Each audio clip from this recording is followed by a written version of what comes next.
So one more thing, Nagarjuna గారి సినిమాల్లో బాగా నచ్చిన సినిమా ఏదండి ఎక్కువగా? నాగార్జున గారా? నేను గబుక్కుని మీ నాన్నగారు అని అడుగుతాం అనుకున్నాను. ఎంతమందో నాన్నగారి అడిగారు కానీ నాగార్జున అడగల. నాన్నగారి అసలు ప్రతిదీ ఆనిముత్యం లాంటిది ఆయనకి.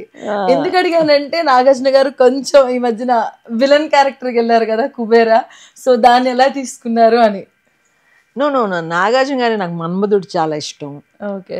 నిన్నే పెళ్ళాడతా. I like all the nice movies. Like సంతోషం ఇష్టం. ఒకటి కాదు, చాలా ఉన్నాయి కదండి అసలు. చాలా చాలా మూవీస్ ఇష్టం నాకు. శివ విక్రమ్.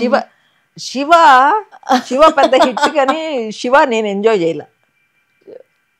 నాకు భయం శివ అంటే. ఎందుకు భయం? బికాజ్ నాకు ఆ మర్డరు, ఆ కిల్లింగ్ ఆ శివాలో ముందు ఆ మ్యూజిక్ ఆ మర్డర్ జరిగే ముందు ఒక మ్యూజిక్ నాకు కళ్ళు మూసుకుని తెరిసి, నేను మీరు నమ్మరో ఇప్పటి వరకు కూడా ఫుల్ మూవీ నేను చూడలా శివ. ఆ టైంకి నేను కళ్ళు మూసేసుకున్నా. మొన్న ఈ మధ్యన రామ్ గోపాల్ వర్మన్ మీట్ అయ్యా. ఓకే.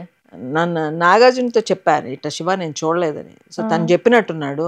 మొన్నే నాకు చెప్పాడు నువ్వు చూడలేదంట కదా శివ అడుగుతున్నాడు. నిజంగా ఇప్పుడు కూడా ఇప్పుడు రిలీజ్ అవబోతుంది కదా, ఇప్పుడు మళ్ళీ చూస్తానో లేదో నాకు తెలీదు. I will try to watch. మరి శివానే చూడలేదు అంటున్నారు, కుబేర సంగతి ఏంటి మరి?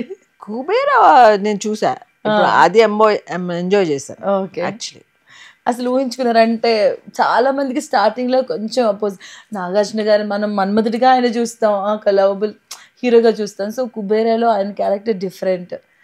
సో దట్స్ ఓకే కదండి. ఎవ్రీబడి వాళ్ళ విషయం కదా, వాళ్ళు ఏం క్యారెక్టరు ఏం చేయాలో ఆ టైంలో ఏది చేస్తే వాళ్ళకి ఇష్టం అది చేయనివ్వాలి కదా ఎవరినైనా. So Kubera also such a nice character. తన యాక్టింగ్ కూడా నాకు చాలా నచ్చింది. That struggle in his eyes. తను తప్పు చేస్తున్నాడు, ఆ బెగ్గర్స్ ని తీసుకెళ్లి చంపేపోతున్నారు. He cannot face look in to their eyes because he knows that they going to be killed. తను responsible. So that struggle in him చాలా బాగా చూపించాడు. Very subtle acting. ఓకే, నేను అనదర్ సైడ్ ఆఫ్ హిమ్ చూశాను, తను అందరికి చూపించాడు. And he did a great job of it. అవును. నేను ఇంతకు ముందు అడిగింది, అండ్ ఎవరెవరు ఏ మూవీ చేస్తే బాగుంటుంది అంటే మీ ఫ్యామిలీ ఉన్న హీరోస్ లో నాన్నగారు మూవీస్ మళ్ళీ చేయడానికి? నాన్నగారు మూవీస్ అసలు టచ్ చేయకూడదండి. అంతేనా? They are classics. ఎవ్వరు చేయకూడదు. ఈ క్యారెక్టర్ లో ఉంటే బాగుంటుంది. ఐ డోంట్ నో, ఎవరు ఏం చేయకూడదు. నాగార్జున చేయరు కూడా అనుకుంటా. ఓకే. నాగార్జున గారు కూడా ఐ డోంట్ థింక్.